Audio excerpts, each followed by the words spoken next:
नमस्कार दोस्तों आज की ये वीडियो में मैं आप लोगों को बताने जा रहा हूँ। जो लोग प्लाट की रजिस्ट्री करवाने जाते हैं या कहीं पे कोई खेत खरीदने के लिए जाते हैं तो उसके लिए पूरा प्रोसेस मैं आप लोगों को इस वीडियो में बताऊंगा। क्योंकि आजकल का टाइम वो लगा हुआ है कि एक प्लाट खरीदने के लिए जाइए तो उसे तीन लोगों के पास बेच देते हैं, और जो खरीद लेता है वो बेचारा क्या करता है, उसकी फाइल लेकर के कोर्ट कचहरी पुलिस थाना दौड़ता रहता है और कुछ होता नहीं है। पैसा भी चली जाती है, पूरी जिंदगी की पूंजी चली जाती है और कुछ भी हाथ नहीं लगता है। क्योंकि आज का जो टाइम लगा दोस्तों, बहुत सावधानी बरतने की आवश्यकता है। तो आज इस वीडियो में मैं आप लोगों को रजिस्ट्री कराने की पूरी सावधानियां, पूरा प्रोसेस बताऊंगा कि कैसे आपको रजिस्ट्री करवाना, ताकि आपको किसी भी प्रकार की दिक्कत ना आ सके। क्योंकि दोस्तों अगर किसी के चक्कर में फंस गए तो आप ये समझ लीजिए कि आपकी पूरा जितनी संपत्ति है, जो पूंजी है कमाई हुई है, प्लाट खरीदने में लग जाती है और वो पूरा बर्बाद चला जाएगा। तो उससे बचना है तो कृपया इस वीडियो को पूरा देखिएगा, बहुत इंपॉर्टेंट चीज है। तो दोस्तों अगर आप लोग मेरे चैनल में नए हैं तो कृपया चैनल को सब्सक्राइब कर लीजिएगा और बेल आइकन को प्रेस कर दीजिएगा, जिससे मेरे वीडियो का पहला नोटिफिकेशन आप लोगों तक पहुंच सके। और अगर आप लोगों को किसी भी प्रकार लीगल एडवाइस की आवश्यकता पड़ती है तो कृपया मेरे वीडियो में कमेंट करिए, मैं कमेंट में उसको पूरा उपचार बताऊंगा।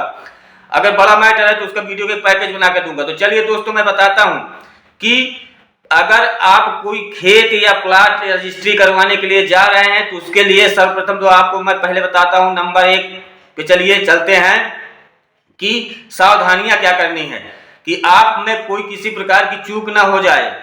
अगर आप मैं जो ये बताने जा रहा हूं, ये नियम अगर आप फॉलो कर लेंगे तो आप ये मान लीजिए कि आपकी कोई गड़बड़ी नहीं होगी। तो चलिए गौर से सुनिएगा, नहीं समझ में नहीं आएगा। अगर आप कोई प्लाट खरीदने जा रहे हैं, कहीं भी अगर आप प्लाट खरीदने जा रहे हैं तो वहां कई प्लाट कटे रहते हैं, उसमें एक रकबा नंबर होता है। जिस इंसान का आप खरीदने जा रहे हैं उसका खेत का एक रकबा नंबर होता है, या तो प्लाट का रकबा नंबर होता है, उसको आप उनसे पूछ लीजिए। ये तो उनका हो गया, भाई खरीदना आपका है, क्रेता आप है, वो विक्रेता है, वो तो कुछ भी सोचता है कि मेरा बिके। लेना आपको है तो सावधानियां आपको बरतनी पड़ेगी। उससे उसका नंबर लीजिए जिस प्लाट को आप खरीदना चाहते हैं। उसके बाद उसके अगल बगल किसका है उसका भी नंबर लीजिए। भाई जो प्लाट आप खरीद रहे हैं उसके बाजू में किसका है उसका भी आप नंबर लीजिए। और उसके बाद आप वो जो जमीन खरीद रहे हैं, कहाँ पे खरीद रहे हैं, रोड के किनारे खरीद रहे हैं तो उसमें रोड गई होगी तो रोड के किनारे खरीद रहे हैं। मालूम चले कि जमीन आपका यहाँ दिखाया जा रहा है, रकबा दूसरे नंबर का दूसरी जगह दिखा करके और जमीन आपको बेच दिया जा रहा है। तो पहली सावधानी क्या है कि आप उस नंबर को जा करके लेखपाल के पास जो का नक्शा होता है, नक्शे में देखिए कि जी इस रकबा नंबर रोड के साइड में है या नहीं है। दोस्तों फिर से एक बार समझ लीजिएगा, यही मेन होता है। आप जो जमीन खरीद रहे हैं उस जमीन का रकबा नंबर जो है, जो हम खरीद रहे हैं, जो हमको रोड के आड़ी में दिखाया जा रहा है, वो नक्शे में भी है या नहीं है, हमें ये चीज कंफर्म करना है। अगर नक्शे में है तो कितना है, जिस हिसाब से वहां पे दिखाया गया है उसका प्रारूप वैसे बना है कि नहीं बना है।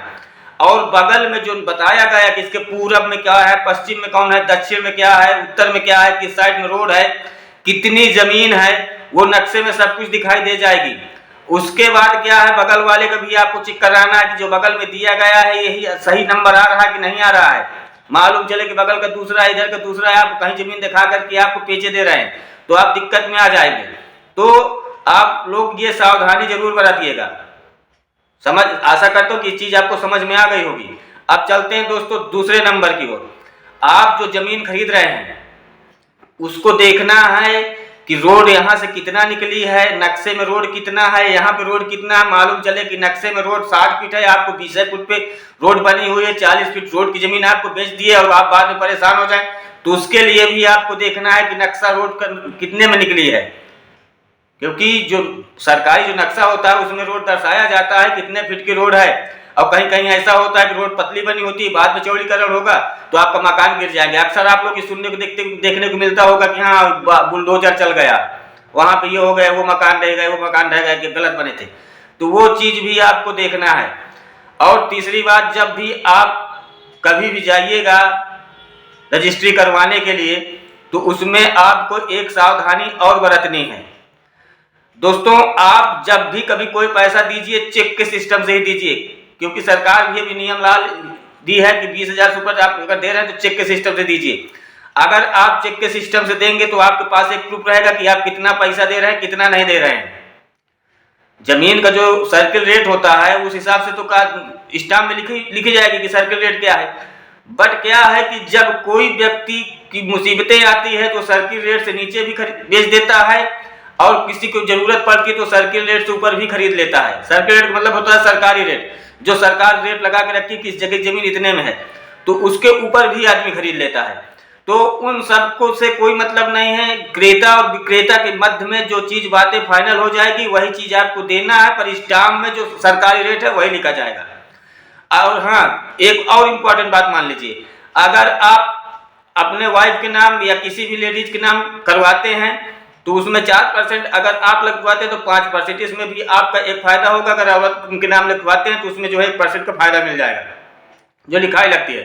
मतलब कि अगर 1 लाख के पीछे आप लिखाएंगे तो 5,000 लगेगा, लेडीज के थ्रू लिखवाएंगे तो 4,000 लगेगा, तो 1 लाख के पीछे 1,000 की आपकी बचत हो जाएगी। ये भी सुविधा समझ लीजिएगा। और दोस्तों, प्लाट खरीदने से पहले आप वहां पे जा करके न्यू का नवीनीकरण करवा लीजिए। जैसे कोई बेच रहा है, बहुत गौर से सुनिएगा, कोई अगर बेच रहा है तो उसके पहले आप जा करके उसमें 2 मजदूर लगा करके उसको खुनाई उनाई चालू करवा के उसमें नेव भरवाने का कार्य कुछ थोड़ा बहुत करवाएं। इसलिए भाइयों कि जैसे फावड़ा पड़ेगा जितने भूत है सब सामने आ जाएंगे। अगर कोई ऑब्जेक्शन करना चाहता है, किसी प्रकार का ऑब्जेक्शन है कि कोई किसी का भाई है या किसी है अपने भाई का हिस्सा बेचे ले रहा है, किसी प्रकार के मैटर होते हैं, कोई खसरा नंबर छूट जाता है तो उसी के एक आदमी के अंडर में आ जाता है, तो उसके लिए आपको क्या करना है, जब वहां पे आप ये कार्य करेंगे दोस्तों, तो जो भी है वहां पे सामने आपके आ जाएंगे और आपको मना करेंगे कि ये क्या कर रहे हैं, तो आप खुद ही बताएंगे भैया हम खरीद रहे हैं, खरीद लिए इसको, इसमें नेव भरवा रहे हैं, उसके बाद रजिस्ट्री करवाना है हमको इसके, तो वो खुद बताएंगे भैया इसे मत खरीदिए, ये हमारी जमीन है, हमारा भी इसमें है, ये विवादित है। तो सर्वप्रथम आपको ये भी एक कार्य करवाना है। तो प्लाट की रजिस्ट्री करवाने से पहले, चाहे खेत की रजिस्ट्री करवा रहे हो चाहे प्लाट की रजिस्ट्री करवा रहे हैं, उसके आजू बाजू वालों लोगों को देखना है, नक्शे में देखना है, हर एक जगह से पूरा छानबीन उसकी कर लेना है, कैसे क्या क्वालिटी है वो बता दें आपको, तो उसमें उनके थ्रू आप मत जाइएगा, क्योंकि खरीदना आपको भाइयों बहुत पैसा लगता है।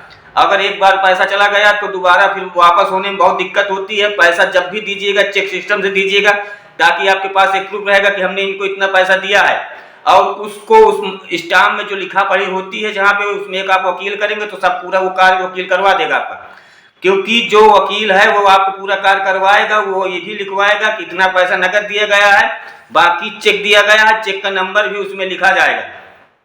इससे अगर आपको भविष्य में कभी कोई दिक्कत आ रही है तो आप ये समझ लीजिए कि आपको वो चेक काम करेगा कि हमने इनको इतना पैसा बैंक के थ्रू ट्रांसफर किए हैं, दिए हैं, चेक दिए हैं, बाई चेक दिए हैं। कैश के लिए तो आदमी झूठ बोल देगा कि हमको कैश नहीं मिला है, पर चेक के लिए क्या करेगा, झूठ थोड़े बोलेगा ना। तो आप जो भी कोई पैसा का आदान प्रदान करें दोस्तों, अगर भारी भरकम का है तो उसको चेक के द्वारा ही करें, और अगर चेक के द्वारा वो नहीं लेना चाहता है कोई किसी प्रकार है, तो प्लाट की पूरी चेकिंग गौर से आप जरूर कर लीजिएगा। लेखपाल के पास जाकर के नक्शे की चेकिंग करना है, उसका नाप कितना हम ले रहे हैं, रोड के किनारे कितना है, कितना पीछे है, बाजू में कौन है, इधर कौन है, उधर कौन, उसको सबको लिखवाना है। कितने फीट रोड को छोड़ के ले रहे हैं, कितना फीट पीछे ले रहे हैं, कितना जमीन आप ले रहे हैं, खतरा में कितना है, रकबा नंबर क्या है, ये सब पूरी जांच करने के बाद ही दोस्तों आप प्लाट खरीदिएगा, तो आप बिल्कुल कंफ्यूजन में नहीं रहेंगे और आपका वो प्लाट हो जाएगा, आप किसी भी प्रकार की दिक्कत में नहीं आएंगे। और दोस्तों आशा करता हूं कि आप लोगों की वीडियो बहुत अच्छी लगी होगी। अगर अच्छी लगी हो तो कमेंट करिएगा और शेयर करिएगा, ताकि दूसरे लोगों तक पहुंच सके ये वीडियो, उनके भी काम आ सके। धन्यवाद।